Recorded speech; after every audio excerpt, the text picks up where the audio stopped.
¿Cómo le va? Muy bien. Tramo final. Tramo final. No, por eso A suerte, ¿verdad? deja de ser interesante, ¿no? No, yo creo que es el tramo más importante, Claro, porque la gente está más expectante, creo que es más receptiva. Estuvimos el día jueves en Mar del Plata con todos los candidatos de esa región. Después fuimos a Olavarría, también con los Usted lleva candidatos de la Pulti en región. la lista, por cierto, el Exactamente. exintendente. Y después estuvimos en Bahía Blanca el sábado.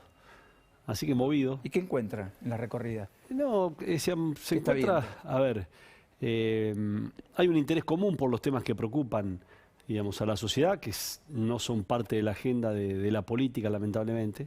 No así en nuestro espacio, nosotros hemos hecho eje en las propuestas, por eso hemos presentado más de 20 propuestas que las pudimos escuchar en el debate y están vinculadas a los temas que plantea el ciudadano común, que están vinculados a la falta de trabajo.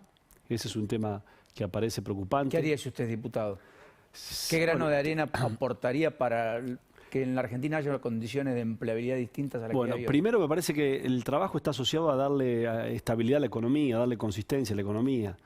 Porque si uno, digamos, la solución de la Argentina, digamos, no es solamente un tema, son varios temas. Correcto. Una ley de estabilidad económica, por ejemplo, sancionada en el Parlamento con todos los, digamos, los sectores digamos, que participan en el Parlamento y acompañada por empresarios y trabajadores, me parece que sería un paso adelante, que es similar a las leyes que han estabilizado la economía en países de la región.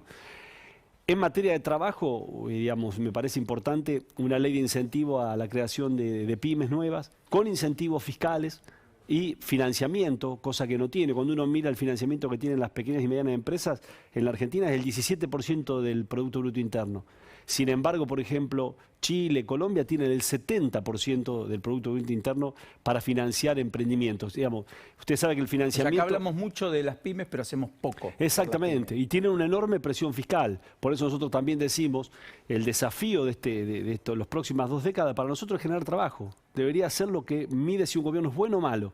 Ahí también promovemos... O sea, no es la pobreza, no es la inflación. Es que en realidad la pobreza... No es el crecimiento, sino crear empleo. La pobreza se resuelve creciendo y generando empleo. No hay ninguna otra forma de resolver la pobreza. Por eso y el también, mecanismo de ascenso social también, ¿no? Exactamente. Por eso planteamos una ley también que dé incentivos fiscales a los que crean empleo. Y si son para menores de 30 años y son mujeres, 0 impuestos. Porque ahí hay una falta de igualdad de oportunidades, sobre todo en las mujeres más jóvenes. Hay una tasa de desocupación de 18 puntos. Contra la franja misma etaria de hombres o de jóvenes, está en el 22%. Es decir, hay una diferencia ahí, un gap muy grande. Digamos, O sea, hay más mujeres desocupadas que hombres. Usted dice que para incentivarlo habría que buscar mecanismos que hagan que el empresario, cuando tome una mujer menor de 30 años, pague 0 de cargas patronales. Todos los que generan empleo deberían tener un incentivo por parte del gobierno. Una ley de capacitación masiva en oficios, nos parece que eso también es importante, que está vinculado a los oficios tradicionales, plomeros, carpinteros, matriceros, electricistas, pero también a los oficios del siglo XXI. Por poner un ejemplo, robótica. Programadores, exactamente. Hoy hay, digamos, una posibilidad enorme de trabajo a quienes terminan el ciclo lectivo secundario y se forman como programadores. En general eso demora 4 meses y tienen una salida inmediata. Por eso muchos no terminan la universidad porque se lo llevan antes. Exactamente, y cobran entre 500 y 700 dólares por mes. Lo que pasa que ahí, ¿qué pasa? Ahí el gobierno, ¿qué hace? Le especifica el ingreso, cuando, digamos, generalmente son servicios que se prestan, digamos, en otros países, y cuando ingresa la divisa se la especifica a 100 y le cobra impuestos. Es una falta de sentido común, porque lo que termina haciendo cualquier pibe que está trabajando como programador, deja la plata fuera y saca una tarjeta. Bueno, hoy se habilitó un nuevo dólar en la Argentina, que es el dólar turismo. Cuando viene alguien desde el exterior, residente fiscal del exterior, viene a vacacionar, abre una cuenta bancaria y el Banco Central le da por cada dólar 180 pesos. Pero es una locura. ¿Quién va a hacer eso? Si te están pagando 200 en el Blue. ¿Quién va a hacer eso? Porque hay una falta de sentido común increíble. ¿Quién va a ser el tonto que va a venir a cambiar el dólar a 184 cuando en realidad en el hotel o en el arbolito te va a dar 200?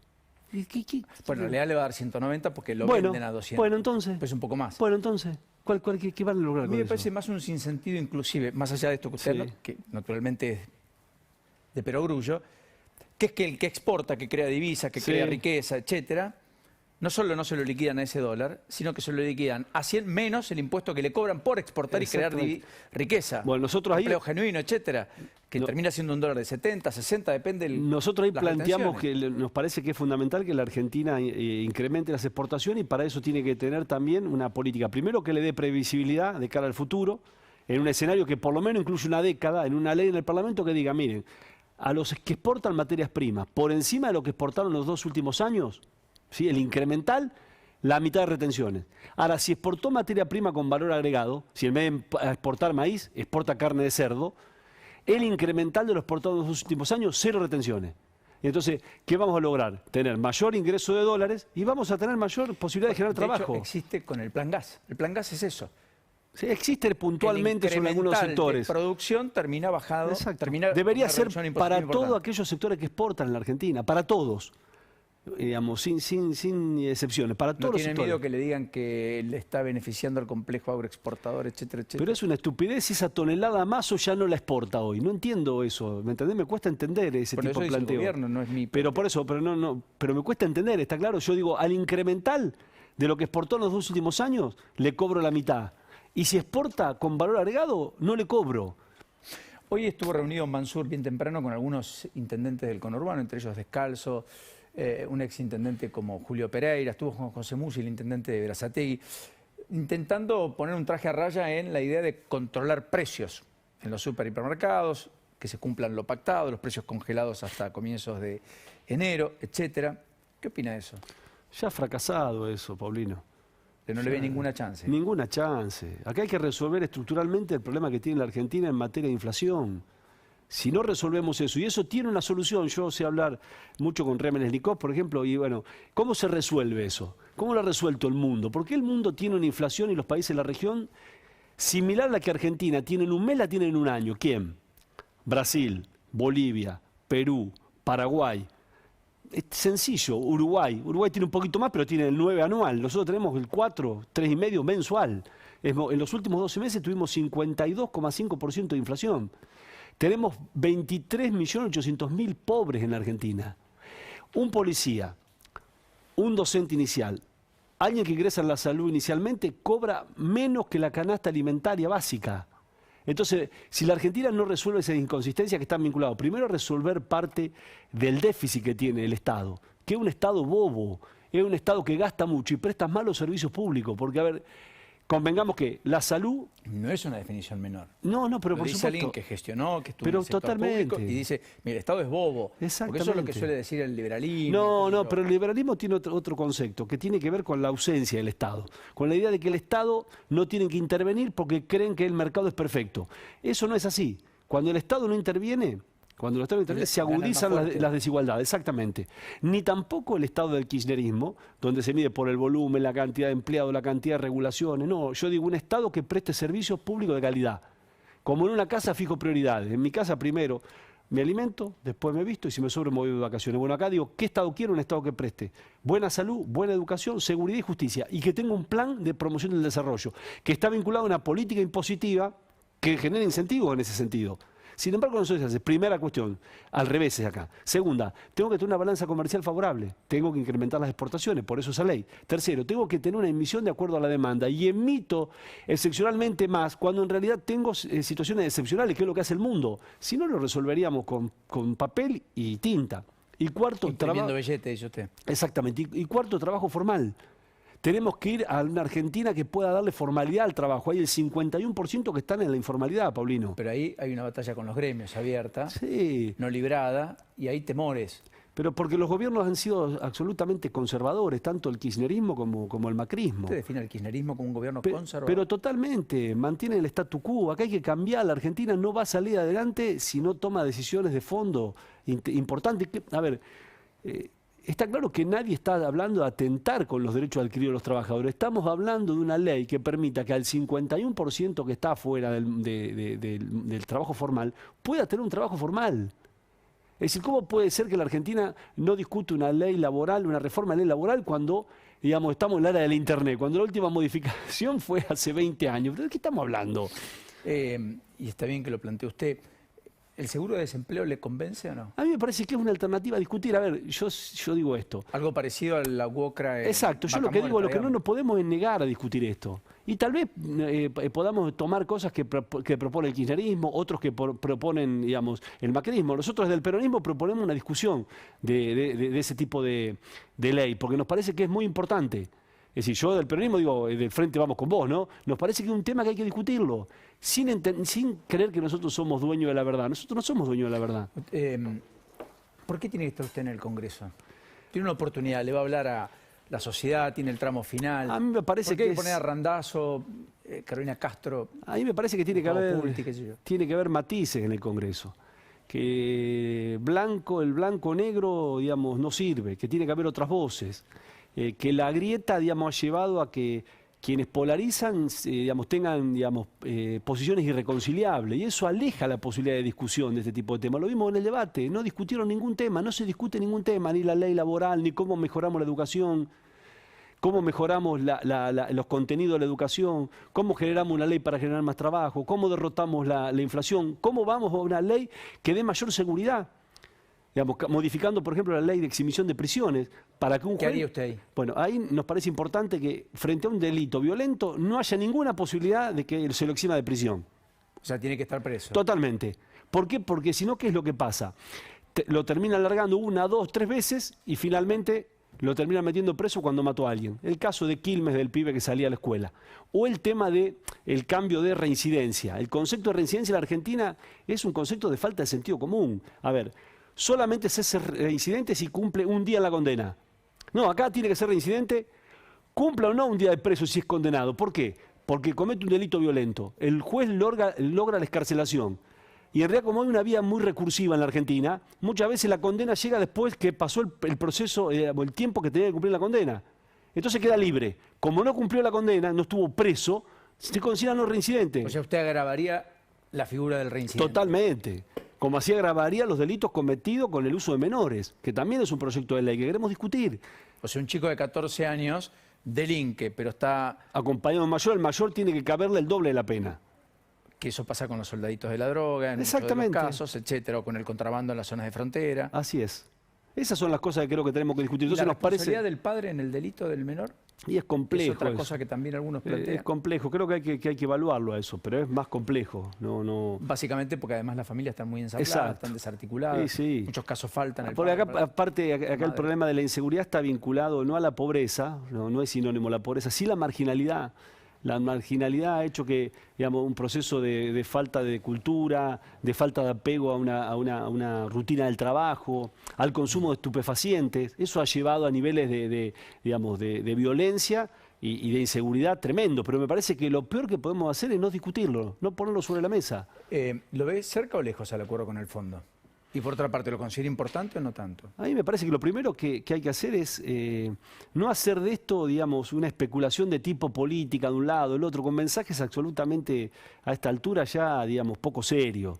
La Argentina tiene que llegar a un acuerdo, que ese acuerdo no signifique, digamos, que se haga sobre el sacrificio del pueblo argentino, que tal vez consigamos el mayor tiempo posible, pero debemos recomponer las relaciones para poder obtener financiamiento, que es uno de los problemas que tiene la Argentina. El sector privado, sobre todo, para generar trabajo. La Argentina necesita, por eso yo hablaba al inicio de la charla, de darle consistencia a la economía. Para tener una economía... No la tiene. Hoy no hay programa económico. No hay ningún programa económico hoy. Tampoco un ministro de Economía empoderado, quiero decir. No, exactamente, no existe hoy. ¿Quién maneja la economía hoy? Creo que está claro que el gobierno lo maneja Cristina Kirchner. Y creo que siguen insistiendo en los mismos errores que vienen cometiendo en los últimos años. Y el resultado es el mismo, yo digo... ¿Le sorprende el Alberto Fernández que no hace tanto tiempo decía exactamente lo opuesto a lo que ejecuta hoy? Sí, por caso con el control de precios. Me sorprende mucho porque creo que lastima una de las cosas más importantes que tiene que tener un presidente, que es la credibilidad. Y yo, por encima de cualquier pertenencia a una idea política, tengo pertenencia a la Argentina, a un país que quiero que se desarrolle, que crezca, que le dé oportunidades a los más jóvenes. Bueno, ahí hay un tema, porque la oposición plantea, desde que el oficialismo empezó a hablar de la idea de una convocatoria, un gran diálogo amplio, abarcativo, etcétera, a partir del 15 de noviembre, dice, bueno, pero ¿quién la va a convocar? ¿Con qué credibilidad? Claro. Entonces lo plantea Massa, lo plantea Alberto, van a estar unidos. Pero ¿Usted se sentaría si es diputado en 10 de diciembre en esa eventual mesa? Me sentaría con todos aquellos que que tienen, digamos, como objetivo tratar de resolver los problemas que tiene la Argentina, pero tienen que ser creíbles. Yo no les creo ni a Fernández ni a Massa. Dicen una cosa un día, otro día hacen otra. Aparte yo digo, ¿por qué no convocaron hace un año y medio atrás? Y los mismos problemas estaban en la Argentina. La Argentina estaba endeudada, tenía un nivel de inflación que superaba 50 puntos. Le van a decir que fue la pandemia. Tenía niveles de pobreza. Es más, creo que en la pandemia, si uno busca algo en reconocerle, es el inicio de la pandemia, donde se convocó a la oposición. Podíamos ver en la foto al presidente con Rodríguez Larreta, con Kicillof. Digamos, que finalmente una cuestión tan grave, digamos, parecía ser que habíamos abandonado las disputas menores. Sin embargo, eso duró muy poco. Porque hasta en eso se llevó a una posición de mezquindad política sin sentido cuando hay casi 120.000 muertos. Entonces, me parece importante igual mirar para adelante, Paulino. Yo digo, el pasado, si dejemos solo a los historiadores, porque ya la gente está harta del pasado, ya sabemos todo lo que pasa en la Argentina. ¿Cómo miramos hacia adelante y cómo resolvemos los problemas que tiene la Argentina? Si usted es diputado, ¿firmaría un compromiso para no aumentar impuestos? Totalmente. Yo estoy convencido, aparte, que el sector productivo, porque soy un hombre que siempre fui un emprendedor, hablo de un lugar que muy pocos políticos hablan. Yo tengo empleo de hace muchísimos años, tengo emprendimientos de hace muchísimos años. ¿Sabe lo que es el precio de la mochila? Pero totalmente, entonces me parece importante que al sector productivo, digamos, y sobre todo, digamos, podemos ver una ley que como contrapartida le exige tomar trabajadores, un 931, esto que presentamos en la FIP, y eso pueda descargarlos de impuestos. Tenemos un montón de variantes, que de hecho muchas en algún momento se han utilizado. ¿Y la ley de ficha limpia la votaría? Para que nadie que esté... Pero a mí me parece un disparate que alguien que esté condenado sea candidato. ¿Entendés? Bueno, una cosa es ser procesado, otra cosa es ser condenado. Hoy se produce. Pero por eso yo no creo que en realidad inclusive debería ser una cosa, digamos, que nacería de uno mismo. Está claro, hasta que la justicia no se... Lo que pasa es que el condenado dice fue la política. Me condenaron, es una condena. Bueno, por eso lo vimos lo vimos hace poquitos días, en Dolores, donde la dirigencia política hizo un acto en la puerta del Tribunal de Dolores. Dejémonos de joder, que en realidad la política se dedica a resolver los problemas que tiene la gente. ¿Cree que eso lo iguala a Macri con Cristina? Totalmente. En el gesto. Pero seguramente que lo iguala. Hay que dejar que la justicia actúe, aún a riesgo de que en realidad uno crea que hay una mezcla ahí de una justicia que muchas veces funciona a los vaivenes de la política. ¿Te lo conoce el juez Baba? No, no lo conozco, no. ¿Es optimista? Lo último. Sí. ¿Seguro? Sí que soy optimista. Creo que la Argentina en algún momento, digamos, vamos a empezar a transitar otro camino. Y yo estoy convencido que el 14 tenemos una oportunidad, Paulino. De la misma forma que te decía que me parece importante que haya otros matices, otras voces. Usted ve a la gente más comprometida porque el nivel de participación no fue... Por eso es importante que aquellos que no fueron a votar, etcétera, vayan a votar. Es importante eso, que no dejemos en manos de pocos el futuro de la Argentina. Que entendamos que castigar a este gobierno después de un año y medio de sucesivo fracaso y de falta de compromiso con la palabra, no es bueno hacerlo con quienes hace un año y medio, digamos, dejaron a Argentina en una situación sumida en una situación muy complicada, que es el macrismo. Entonces me parece que hay la posibilidad de entender que podemos emprender otro camino. Nos han resignado a sentir la impotencia de que es imposible salir de esta situación, de que todos somos los mismos. No somos todos lo mismo. Randazzo, gracias. No, gracias a vos. Te deseo lo mejor para este sprint final. Muchísimas gracias.